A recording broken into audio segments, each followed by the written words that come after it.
Hi guys, good morning. So இன்றைக்கான manifestation card என்னன்னு சொல்லிட்டு ஷஃபில் பண்ணி எடுத்திருக்கோம், அதை பார்க்கலாம். So change your whole life with gratitude, இதுதான் இன்றைக்கான card. Gratitude is riches and complaint is poverty. So அப்போது நம்ம எதுக்கெல்லாம் லைஃப்பில் கிராட்டிடியூட் சொல்லிகிட்டே வரோமோ, கிராட்டிடியூடை எவ்வளோக்கு எவ்வளோ ப்ராக்டிஸ் பண்ணுறோமோ அந்தளவுக்கு நம்ம ரிச்சுன்னு அர்த்தம்.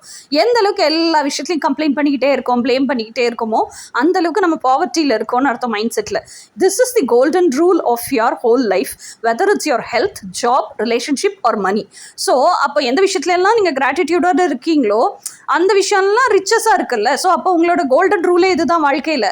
உங்களோட ஹெல்த்லேயா இருக்கட்டும், ஜாப்லேயா இருக்கட்டும், ரிலேஷன்ஷிப்லேயா இருக்கட்டும், மனிலேயா இருக்கட்டும், எல்லாம் இந்த 4 ஆஸ்பெக்ட்லையும் நீங்கள் வந்து தேங்க்யூ சொல்லிகிட்டே இருக்கீங்க, கடவுள் உங்களுக்கு கொடுத்ததுக்காக நிறைவாக இருக்கீங்க, இதெல்லாம் உங்கள் லைஃப்பில் இன்றைக்கி இருக்குது அப்படின்னா அதுக்கோட நன்றியோடு இருக்கீங்க அப்படின்னா ரிச்சஸ் ஆகிட்டே போவீங்க. ஆனால் இந்த 4 ஆஸ்பெக்ட் ஆஃப் தி லைஃப்லையும் நீங்கள் எப்போ பாரு புகாராறு சொல்லிக்கிட்டே இருக்கீங்க, கம்ப்ளைண்ட் சொல்லிக்கிட்டே இருக்கீங்க, அடுத்தவங்களை ப்ளேம் பண்ணிக்கிட்டே இருக்கிறீங்க அப்படின்னா பாவர்ட்டிலேயே தான் இருப்பீங்க அப்படிங்கிறது தான் இந்த கார்டு உணர்த்துது. அப்போது you can change your whole life with gratitude.